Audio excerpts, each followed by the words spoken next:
Hello my dear students, നമ്മുടെ first ടൈമിൽ എക്സാമിനേഷനൊക്കെ കഴിഞ്ഞു അല്ലേ? ഓക്കെ, സിമ്പിളായിരുന്നു ക്വസ്റ്റ്യനൊക്കെ. ഫസ്റ്റ് എന്താ നമുക്ക് വന്നിട്ടുണ്ടായിരുന്നത്? ചിത്രം നോക്കിയിട്ട് പേര് പറയാനല്ലേ? ഉത്തരം മാത്രം നിങ്ങൾ പറഞ്ഞാൽ മതി. ടിക്കും ക്ലോസ് ഒക്കെ ആര് ചെയ്യും? മിസ് ചെയ്യൂ അല്ലേ? ഫസ്റ്റ് പിക്ചർ എന്തായിരുന്നു? പറേൻ്റെ പിക്ചർ അല്ലേ? പറ.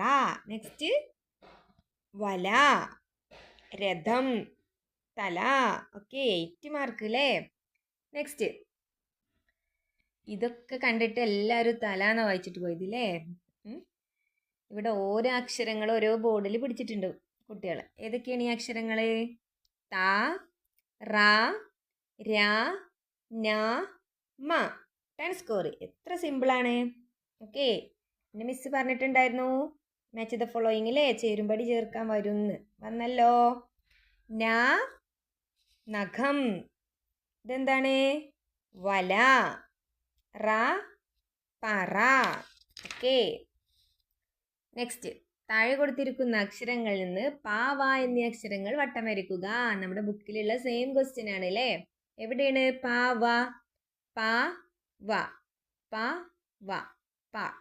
ഓക്കെ, നെക്സ്റ്റ് ചിത്രം നോക്കിയിട്ട് പേര് പറയാൻ. നെല്ലളക്കാൻ ഉപയോഗിക്കുന്നത് എന്താണ്? ഇവിടെ ഒരു തറേൻ്റെ പിക്ചർ ഉണ്ട്, പറേൻ്റെ പിക്ചർ ഉണ്ട്, തലേൻ്റെ പിക്ചറും ഉണ്ട്. ചിത്രം നോക്കിയിട്ട് പേര് പറയാൻ സിമ്പിൾ അല്ലേ? ഏതാണ്? പറ. ഓക്കെ, പറ. നെക്സ്റ്റ് പണ്ട് കാലത്ത് രാജാക്കന്മാർ സഞ്ചരിച്ചിരുന്ന വാഹനം. മിസ് കുറേ പ്രാവശ്യം പറഞ്ഞതാണല്ലേ, എക്സാമിന് വരും വരും വരുന്ന്. ഏതാണ്? രഥം. രഥം. ഓക്കെ, നെക്സ്റ്റ് മീൻ പിടിക്കാൻ ഉപയോഗിക്കുന്നത് എന്ത്? എന്താണ് മീൻ പിടിക്കാൻ ഉപയോഗിക്കുന്നത്? വല. വല. ഓക്കെ, പാഠപുസ്തകങ്ങളിലെ ഏതെങ്കിലും ഒരു പാട്ട്, എല്ലാ പാട്ടും നമുക്ക് അറിയാലേ? എല്ലാവരും ഏത് പാട്ടാ പാടിയതെന്ന് അറിയോ? കൊച്ചു പൂച്ച കുഞ്ഞിനൊരു കൊച്ചമളി പറ്റി.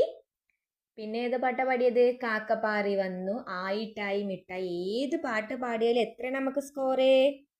4. ഓക്കെ, അപ്പോൾ സിമ്പിളായിരുന്നു അല്ലേ ക്വസ്റ്റ്യൻ?